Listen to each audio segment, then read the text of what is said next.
I went to work on a Monday morning.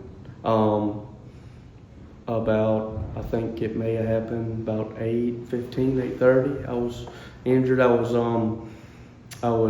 We were down. We had a hay out. We're cleaning up some paper, and I got pulled into the machine. Luckily, I had 3 people beside me, so I was able to be pulled out and saved. I was told several people had done something, been in a similar situation by themselves, and they're no longer here. So I was actually the first one to have that kind of accident and make it out. So was that your main injury, your hands, or? Yeah. That was my injury. I went in hands first, and had I not been pulled out, it's that machine's so strong. How quickly were people able to get to you? Well, I had someone right beside me, so I think okay. Out of just pure instinct and a state of shock, I think he grabbed me by the hips and had to pull me out. He got you out. You were, if I remember right, you were flown to MUSC. Yep. I think I was told maybe that was the first time they had a helicopter come down to IP. Wow. Okay. But they had a helicopter come down, and I was flown to MUSC. So how long were you in the hospital?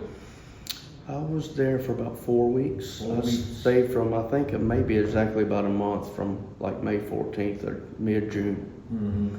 And what happened while you were in the hospital? What kind of surgeries and things did they have to do? I had 11 surgeries total. My big one was a 12-hour surgery, and that was a skin graft. They took skin from my left thigh to put on my left hand, skin graft, because my left hand was damaged the most. So that was the big surgery. But I had some 10 other surgeries. I think they were mainly like cleaning up and stuff like that. But so I had 11 surgeries, and then after I was home, I had one other outpatient surgery, so I had 12 total. 12 surgeries. Yeah. So altogether, I mean, that was in 2018. How many did it take a full year? How long did it take before you were, up and about again? I think I was in bandages for, I would say, in between probably about a year. Okay. Probably about 12, 14 months. Mm-hmm. It was well into 2019 before I got bandages off. So we constantly had to change those. And you were never able to return to IP? No, I didn't return. Mm-hmm. But you did not just stop working. You've done a couple of things. First of all, you bought a storage unit business. Yeah. So I was kind of, this type of thing goes through a legal process. So that's what kind of made it miserable to me, is I was kind of stuck in limbo for about 3 years. Mm-hmm. Because when you're on workers' comp, you can't do anything.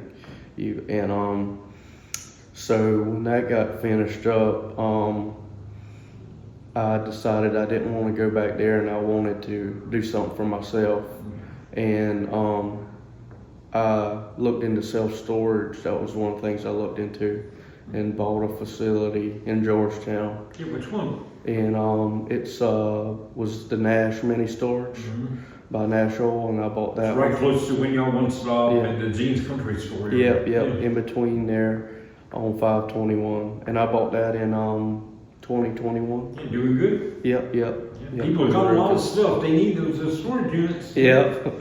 Yeah, well, that's good. But what we're here today to talk about is how you've taken your experience, your accident at International Paper, and you've turned it now into a way to help other people who are going through maybe not that exact thing, but trauma in their life, physical trauma. What are you doing to help me? What have you started doing? So I am becoming a volunteer at MUSC, where I was at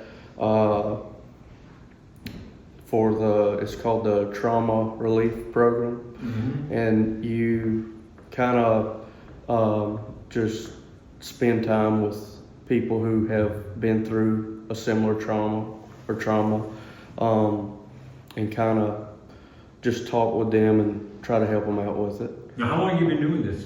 Well, we're in the onboarding process now, Okay. so I hadn't started yet, but they're finishing the onboarding process for it. So when do you think you might see your first trauma person? I'm thinking they're going to finish the onboarding process this week. Mm-hmm. I would say hopefully I'm hoping sometime in May, definitely by the summer. Okay. Yeah. And how do you think what happened to you is going to help you help other people? What are you going to be able to bring to the table, so to speak? Well, I think I would bring, I like to say, it's good to have, family and a good support team, which I had. But I think more importantly is getting with someone who's actually knows what you're going through. I think that really helps more than anything. Mm-hmm. And I've said before, if I knew that this program existed when I was in it, 2018, we didn't know anything about it. If it did exist and I had that opportunity to speak with someone who's been through it themselves, I really think it would have helped me out. Now, what will you be doing exactly? Will you be mainly sort of a counselor type person? I mean, I know you won't be doing medical stuff. Right. But I mean, like, if somebody went in there today and you were assigned to that person, what do you think you'll be doing? I think I would mainly be spending time with that patient and the family, just kind of listening to them talk about what their story is and what happened and what they're struggling with, mainly on a mental basis, and just, I guess, sharing things with them that I went through and how I overcame it. And really, it's a mindset thing. You've got to be positive and you've got to be optimistic.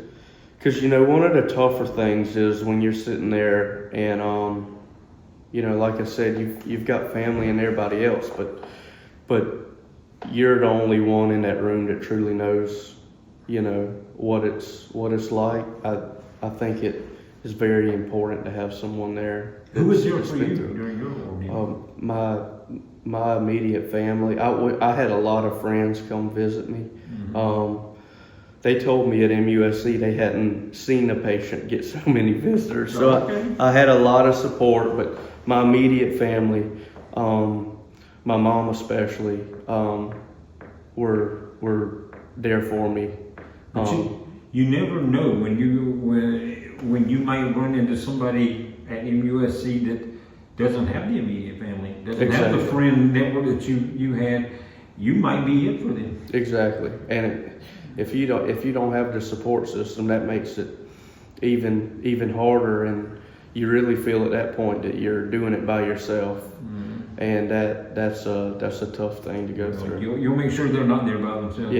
Yeah. Now, like we were saying before we started recording, you may, I hope nobody has to use you, but traumatic things are going to happen. And we do not have a trauma center in Georgetown County, so there's a good chance you may end up helping people you actually know. Yeah. Because they are, if they're in Georgetown County, they're taking MUSC or Grand Strand for the most part for a trauma. So you may end up helping somebody you might know. Yeah, and I'd love to do that. Love the town of Georgetown, and I know a lot of people in the town, so I'd love to do that. And hopefully, at some point, we will have some type of unit like that in Georgetown. I hope so. Now, let me just ask this. I mean, when you're going through that period between your accident and, you said a couple of 3-year period where, you didn't know what was going to happen.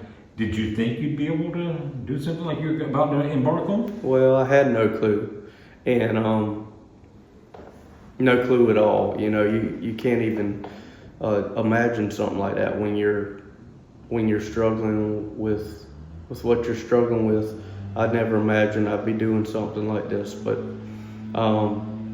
that's why people kind of look at me like I'm crazy when I say this, but I look at what happened to me as more of a blessing than a curse, because I'm making something out of it. And my cousin and mentor, he had a book that he did called The Success Paradox, and he talks about paradoxes, and that's kind of a paradox in my situation. Is you look at, I'm 20 years old and I get injured at IP, and people's like, oh, he's just a young guy and he had this life-changing event.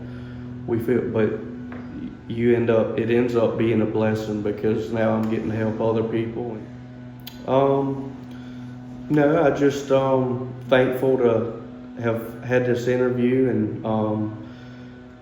and just grateful, that God spared my life, and now I get to make something out of it, because that's the biggest thing, is turning a negative into a positive.